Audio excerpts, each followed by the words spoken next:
$10 வர்றதுக்கு ஒருத்தர் எவ்வளவு கஷ்டப்படுறான்ட்டுன்னு அந்த 1000 ரூபாய் சம்பாதிக்கிறவனுக்கு தான் தெரியும்.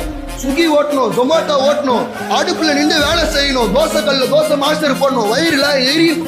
அவர்கிட்ட போய் கேட்டீங்கன்னா ஒரு $10 மரியாதையை சொல்லுவா போல. ஆனா நீ 10க்குன்னு ஏசி ஆன் பண்ணி லேப்டாப் இப்படி 2 தட்டி ஒரு $10 வருது அப்படின்னா அது இலகாரமா நினைக்கிறீங்க. ஏடா இது செக் $10, அவன் இன்ஸ்டாகிராம்ல 300 400 1000 2000 போடுறான், ஏன்னா இது $10 நம்ம எடுத்துக்கிறோம், உன்னை நீயே லோவா ஃபீல் பண்ணிக்கிற. அப்படிலாம் பண்ணக்கூடாது தலைவா.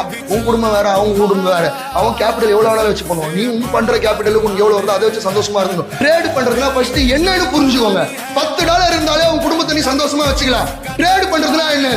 காசு போட்டோமா, வீடு கட்டுற வரைக்கும் சேர்த்து வைக்கணும், கார் வாங்குற வரைக்கும் ட்ரேட் பண்ணணும். அது கிடையாது ட்ரேட் பண்றது.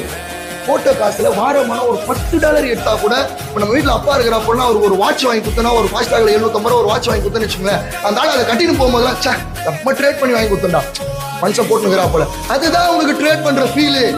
அந்த மாதிரி சந்தோஷப்படணுமே தவிர நீ இவ்வளவு எத்தனை போன அவ்வளவு எத்தனை போனதுலாம் நினைக்க கூடாது. $10 வச்சு நம்ம அப்பா அம்மா என்னீங்கன்னா நீங்க ஒரு மாலுக்கு கூட்டு போயிருக்கீங்கன்னா கிடையாது. நிறைய பேர் யோசிச்சிருப்பீங்க, என்னடா இது அம்மா எப்படா கூப்பிட்டு மாலுக்கு போறது அப்படிலாம் யோசிப்பீங்க ஒரு சிலர். ஏன்னா பசங்க கிட்ட இதை கேட்பீங்க, ஓமாமா மாலுக்கு போலாம், ஓமாமா படையான் போலாம், ஓமாமா அங்க போலாம், இங்க போலாம். கூட்டு போயிருக்கீங்க கிடையாது.